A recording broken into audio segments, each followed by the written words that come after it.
Mateo capítulo 9, me encanta el relato de hoy. Hoy la iglesia nos invita a mirar la vocación de San Mateo, uno de los apóstoles de Jesús.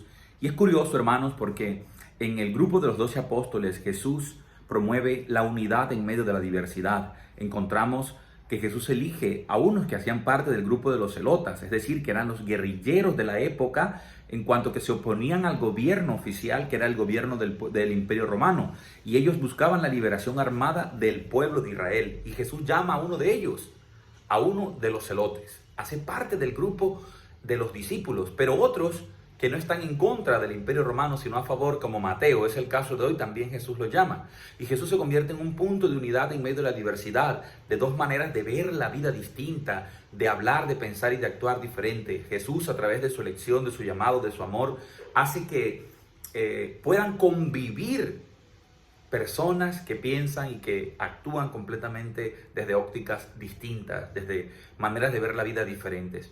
Y aquí hay una gran enseñanza para nosotros, hermanos, y es que la vocación, el llamado de Dios es universal. Dios no hace acepción de personas. Dios nos llama a todos. Y por eso termina diciendo el Evangelio que no tienen necesidad de médicos los que están sanos, sino los enfermos. Que el Señor ha venido a llamar no tanto a los justos, sino a los pecadores. Y Mateo es un pecador, un publicano, es decir, un hombre que trabajaba para el Imperio Romano recogiendo impuestos y ponía un peso demasiado duro, demasiado pesado a sus coterráneos, a sus compatriotas, porque él se beneficiaba del impuesto que cobraba, daba un valor más elevado para tomar una parte y así enriquecerse. Y Jesús lo llama. Jesús no tiene en cuenta su pecado, su historia de miseria, sino que el Señor lo que le importa, hermanos, es el corazón. Ya dirá la Escritura que Dios no mira las apariencias, Dios mira el corazón. Y el Señor miró el corazón de Mateo y le dijo: tú, ven, sígueme. Y él, escuchando la palabra de Jesús, la palabra de Dios, se levantó y lo siguió, dejando todo, dejando esa vida de pecado, esa vida de ambición, de codicia, de avaricia, de poner el dinero por encima de cualquier circunstancia, por encima de la amistad, por encima del amor, por encima de las personas. Mateo obedece la palabra que escucha porque se siente amado por Jesús.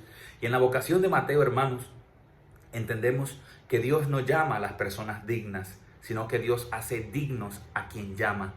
¿Cuántas personas a lo mejor se excluyen a sí mismas del amor y de la misericordia de Dios? Dicen: no, jamás yo podré ir a proclamar la palabra de Dios.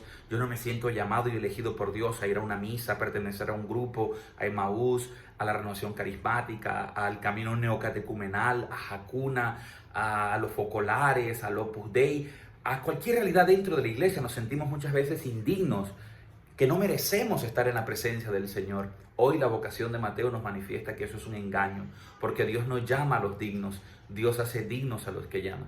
Y siempre habrán personas que están dispuestas a señalar, a juzgar, a criticar, como los fariseos, que se escandalizaron y dijeron: ¿cómo es que es posible que este Jesús, que se cree un profeta, está llamando a un pecador? Pues sí, hermanos, ese Jesús es el Hijo de Dios que nos ama a todos. Él no se fija en tus miserias, en mis miserias y pecados. Él ve nuestro corazón, y ese corazón que se abre a Dios, que lo acoge, puede ser transformado en una persona completamente nueva. Por eso hoy te invito a que medites estas palabras de Jesús. Levántate, ven y sígueme. Y él, Mateo, dejándolo todo, se levantó y lo siguió. Hoy Jesús te dice también: sígueme. Suelta ese odio, ese rencor, ese resentimiento. Suelta esa preocupación, esa dificultad, lo que estés atravesando, y sigue al Señor. Ve tras sus huellas y encontrarás la plena felicidad, el sentido absoluto y pleno de tu vida en Jesús de Nazaret. Él, te lo repito, no llama a los dignos, Él hace dignos a los que llama. Que hagamos parte de los que responden sí al Señor y no de aquellos que se dedican a criticar a los que Dios llamó a ir tras Él, a ir tras los pasos y las huellas de Jesús de Nazaret. Que el Señor te bendiga y me bendiga, y que este día sea estupendo y maravilloso. Juanca Mendoza, con Cristo la vida es mucho más sabrosa.